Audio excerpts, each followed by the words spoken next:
அப்படின்னு இல்ல, முகத்தை பார்த்தே பேசுறேன். புன்னகை மன்னனே, என்ன சிரிப்பு! பெரியவர்களே, தாய்மார்களே, நல்லவர்களே, வல்லவர்களே, அவர்களே, இவர்களே, சொந்தங்களே, பந்தன்களே, அண்ணன்களே, அக்காங்களே, தளபதி நெஞ்சில் குடியிருக்கும். அத்தனை கேமரா இருக்கு. ஏன் தெரியுமா? தலைப்பு செய்திகளை குத்தகைக்கு எடுத்திருக்கக்கூடிய தேர்தல் மேலாண்மை பொதுச் செயலாளர் அவர்களே, நடமாடும் நற்றமிழ் நயாகரா அண்ணன் நாஞ்சில் சம்பத் பரப்புரை செயலாளர் அவர்களே, ஒரு பல்கலைக்கழகம் போல எங்களை எல்லாம் வழிநடத்தக்கூடிய தேர்தல் அறிக்கை குழுவினுடைய மதிப்புமிகு உறுப்பினர் அண்ணன் ஜேசிடி அவர்களே, தம்பி அருமை தம்பி மாநில செய்தி தொடர்பாளர் அமலன் அவர்களே, இந்த மண்ணை வெற்றி கழக கோட்டையாக மாற்றி வைத்திருக்கிற புன்னகை மன்னன் ஆஹா கழக மாவட்ட செயலாளர் சுரா வேலு அவர்களே,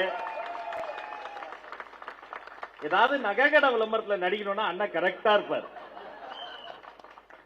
அதே போல 35 ஆண்டுகளுக்கு பிறகு இந்த மண்ணில் 35 வருஷத்துக்கு முன்னாடி ஒரு சிங்கம் நடமாடியது, களமாடியது. அந்த சிங்கத்தினுடைய நீட்சியாக கல்வியாளராக இருந்தவர் இந்த களத்தில் கள பணியாளராக மாற வந்திருக்கக்கூடிய மதிப்பிற்குரிய அன்பு நண்பர் மரிய வில்சன் அவர்களே, நேரத்தின் அருமை கருதி எல்லாரும் பெரிய சொன்னதா எடுத்துக்கங்க. வடசனை ராமகிருஷ்ணன் அவர்களே, ஆஹா சொன்னோட சேவிங் பண்ணிட்டார், இப்பதான்ப்பா அழகா இருக்காரு. இதான் டிவிக்கு முதல்ல மன்னிப்பு, சாரி, கொஞ்சம் தாமதம் ஆயிடுச்சு. எவ்வளவு முயற்சி பண்ணியும் ஒரு 3 கூட்டம் முடிச்சுட்டு ஓடி வந்தேன். ஓடிலாம் வரல, நான் இருக்கேன் வானான்ட்டு. இந்த கூட்டத்துக்கு இன்விடேஷனே இல்ல, அழைப்பே இல்ல. இருந்தாலும் தூக்கி அவருடைய பைக்ல வச்சு மின்னல் வேகத்துல கூட்டு வந்தது என்னுடைய தம்பி லயலாமணி தான். இதான் டிவிக்கு. எல்லாம் அண்ணன் பேசிட்டாரு. அவர் பேசுனதெல்லாம் மீடியாக்காரங்க எல்லாம் அவ்வளவு ஆர்வமா எல்லாம் எடுத்து போடுறாங்க. ஏன்னா இதை வச்சுதான் இன்னைக்கு நைட்டு நிறைய பேரு தூக்கம் காலி. ஆர்கே நகர்ல போச்சு. இன்னைக்கு ஜானபி நேசர் எப்படி தூங்கி கொசுபேட்டை வச்சுக்கின்னு தூங்காம, ஐயோ சாதாரண விஷயமா?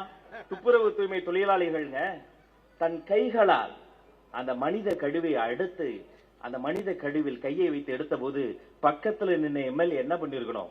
வேடிக்கை மட்டுமே பார்த்து கொண்டிருந்தார். 2026 இந்த மண்ணில் இருந்து நீங்கள் வேடிக்கை பார்க்கக்கூடியவராக வீட்டுக்கு அனுப்பப்பட போவீர்கள் என்பதற்கு இந்த கூட்டம் ஒரு உதாரணம். எந்த பக்கம் திரும்பினாலும் திரும்பிய திசையெல்லாம் மகிழ்ச்சி மகிழ்ச்சி மகிழ்ச்சி. இத்தனை பாருங்க, எத்தனை பேர் கூட்டம், அவ்வளவு சிரிப்பும் சந்தோஷமா. இந்த கூட்டம்லாம் திமுக வாய்ப்பில்லை. ஏன் தெரியுமா? 9 மணி நெருங்கும் போதே மாப்பிள்ள கடைய சாத்திருவான், மாப்பிள்ள போயிருவோம்டா.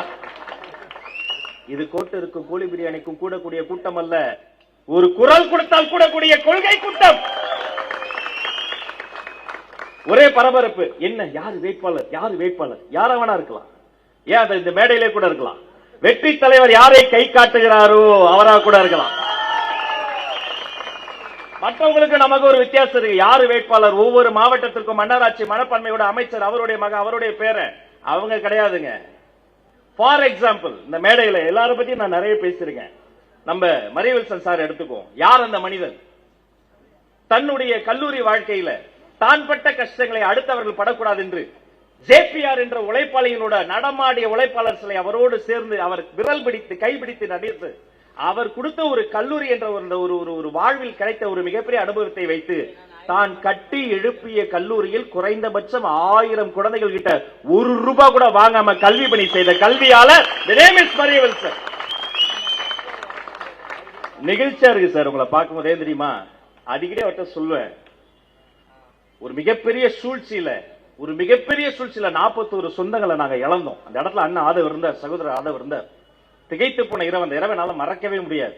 அது நடந்த சில தினங்கள்ல எங்க கிட்ட கூட எதுவுமே சொல்லாம அந்த 41 குடும்பங்களுக்கும் அவர்களின் கடைசி காலம் வரை மாதந்தோறும் உதவித்தொகை போட்ட மனிதனின் பெயர் மரியவில்சன். அதோடு இல்லைங்க, அத்தனை குடும்பங்களையும் வர வச்சு அவர்கள் இருக்காங்க பாருங்க, அந்த குடும்பத்தில் இருக்கக்கூடியவங்களுக்கு மருத்துவ காப்பீடு கடைசி மூச்சு வரைக்கும் அவர்களுக்கு தேவைப்படுகிற இன்சூரன்ஸையும் எடுத்து கொடுத்த மனிதாபிமானத்திற்கு கை கால் முளைத்தால் மரியவில்சனாகத்தான் அது இருக்கும். அவர் சட்டையை விட தூய்மையானது அவருடைய உள்ளம். எல்லோருக்கும் சேர்த்து இறைவனை வேண்டக்கூடிய பக்தன். கல்லூரிக்கு நான் போயிருக்கேன். அந்த நாஞ்சிலார் பட்டிமன்றம் நடந்திருக்கு. பலமுறை அந்த கல்லூரிக்கு போய் அந்த மாணவர்கள் கிட்ட தன்னம்பிக்கை வகுப்பெடுக்க நான் போயிருக்கேன். அந்த கல்லூரிக்கு போய் இறங்குகிற நொடி முதல் அனைவரையும் அரவணைக்கிற பாங்கு, வெற்றி தலைவர் விஜய் அவர்கள் மீது அவருக்கு இருக்கக்கூடிய பாசம், பக்தி, நேசம், உண்மை, உழைப்பு, மணி, நான் உலகம் உனக்கு தெரியும், உலகம் முழுக்க அமெரிக்கா, ஆப்பிரிக்கா, ஹாங்காங்லாம் போய் தமிழ்ச்சங்கத்துல பேசியிருக்கேன். தன்னம்பிக்கை வகுப்பெடுக்க சென்ற ராஜ்மோகன் முதல் முறையாக தமிழ்நாட்டில் மரிய வில்சன் கல்லூரிக்கு போய் அவர்களிடம் பேசிய பிறகு அவர்களிடம் தன்னம்பிக்கை பெற்று திரும்பிய நான் என்பதை பெருமையோடு சொல்லிக் கொள்கிறேன். இவர மாதிரி ஒருத்தர் வரலாம் இல்லையா? வெற்றி தலைவர் சொல்லலாம் இல்லையா? அவர் கை காட்டக்கூடிய ஒருத்தர் வேட்பாளரா வரலாம் இல்லையா? என்னம்மா, ஜெயிச்சிடலாமா? வெற்றியா? வெற்றி உறுதியா? இதே கான்பிடென்டோட இருங்க. நல்லது நடக்கும், வெற்றி நிச்சயம். வாய்ப்பு கொடுத்த வெற்றி தலைவருக்கும் பொதுச் செயலாளருக்கும் நன்றி, நன்றி, வணக்கம்.